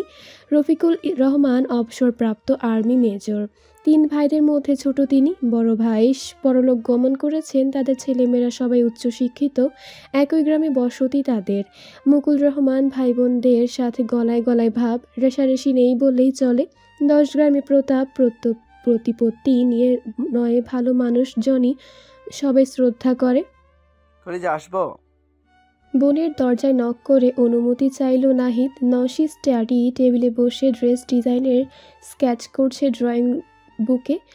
ভাইয়ের ডাকে মুখ তুলে চাইল দরজায়, বলল, ভাইয়া তুমিও না আসো, এটা অনুমতি নেয়ার কি আছে? খাটে বসে কাছে ডাকলো বোনকে। নসি চেয়ার থেকে উঠে ভাইয়ের পাশে পা ঝুলে বসে হাত জড়িয়ে কাঁধে মাথা দিল। নাহিদ বোনকে দেখতে থাকে। তাদের 7 কোলে এমন সৌন্দর্য নিয়ে কেউ জন্মায়নি। গালে টোল পরে, দীঘল কালো মাটি ছোঁয়া চুল, বাদামি চোখের মণি। আল্লাহ তাআলা নিজ হাতের সব সৌন্দর্য ঢেলে দিয়েছে যেন। শুধু কি রূপ দিয়েছে, গুণেও পরিপূর্ণা। বিছানায় বসে দাদু নাতি দুজন নসি ভাইয়ের কোলে গভীর ঘুমে মগ্ন। নাহিদ তার কলিজাকে চাদরে মুড়ে বুকে আগলে নিয়ে সামনের মানুষটির দিকে অগ্নিচক্ষু করে চেয়ে, স্যার, তাদের হাসপাতালে ভর্তি করিয়েছি আর মামলা সামলে দিয়েছি। রফিকুল সাহেবের বিশ্বস্ত ড্রাইভার রহিম কথাগুলো বলল। ধাতস্থ হলেন রফিকুল। বললেন, যাও তুমি এখন। সালাম জানিয়ে চলে গেল রহিম। নাতির পানে চেয়ে আওড়ালেন, দাদু ভাই, এটা কি ঠিক হলো? আফসোস মরেনি শুয়োরগুলো। কত বড় সাহস আমার কলিজাকে বাজে কথা বলে। তবে এমন জায়গা নষ্ট করেছি আজীবন আর পুরুষত্ব দেখাতে পারবে না। রফিকুল সাহেব দীর্ঘশ্বাস ফেললেন। বোনদের ব্যাপারে একটু কিছু হলে অপরকে খুন করতেও 2 বার ভাববে না এই ছেলে। উঠে দাঁড়ালেন তিনি। বিরস গলায় বললেন, রাত অনেক হয়েছে, ঘুমোতে যাও। বলে নিজের কক্ষে চলে গেলেন তিনি। নাহিদও তার কলিজাকে ঠিকঠাকভাবে শুইয়ে দিল। কাঁথা টেনে কপালে চুমু আঁকাইল বোনের। লাইট নিভিয়ে চলে গেল নিজের রুমে সেও। নিশুতি রাতে রাজ আসে কক্ষে। ঘুমন্ত শ্রেয়সীর শিওরে বসে সে। এতক্ষণের মশার কামড় ঠান্ডা সব ফিকে লাগছে ওর সুশ্রী মুখটা দেখে। ঠোঁট দাবিয়ে কপালে চুমু দেয়, কপালে লেপটে থাকা চুল সরিয়ে দেয়। মন যাচ্ছে কথার ভেতর ঢুকে আষ্টে পৃষ্ঠে জড়িয়ে ধরে ঘুম দিতে। ভয় দেখিয়ে জোর খাটিয়ে টুকটাক যা আদর দেয় তাতেই রমণী প্রহার করে আক্রোশ মেটায়। এমন ভুল করলে আর মুখ পর্যন্ত দেখতে চাইবে না ভেবে বিষাদে ভরে গেল অন্তপুট। আর কি করলে এই মেয়ে তাকে চাইবে? একটু ভালোবাসা ভিক্ষা দিয়ে আঁচলে বাঁধবে, তা কি কখনো হবে? মন গলবে এই একটা নাজায়েজ ছেলের জন্য। তার পরিবার নেই, পরিজন নেই। সবাই তো ভাবে সে অসভ্য খারাপ বাপের মতো নারী লোলুপ। ভাগ্যকে একটু প্রসন্ন হতে পারতো না? আর পারে না নিজেকে ধরে রাখতে। এই নারীর সান্নিধ্য তাকে পোড়ায়। খুব ধীর লয়ে বিছানায় উঠে গেল রাজ। ঢুকে পড়ে কাঁথার ভেতরে, নাকে নাক ঘষে তন্দ্রায় নিমজ্জিত নসির বুকে মুখ লুকিয়ে নিল সে। জানে এগুলো হারাম, যদিও শ্রেয়সী বুঝতে পারে তাহলে তার পুরুষত্বে প্রশ্ন তুলবে। তবুও নিজেকে ধরে রাখা দায়। নিয়মিত ভালোবাসার গল্প শুনতে এবং পড়তে আমাদের অন্ধবিশ্বাস চ্যানেলটি সাবস্ক্রাইব করে পাশে থাকা বেল আইকনটি ক্লিক করুন। ধন্যবাদ সবাইকে।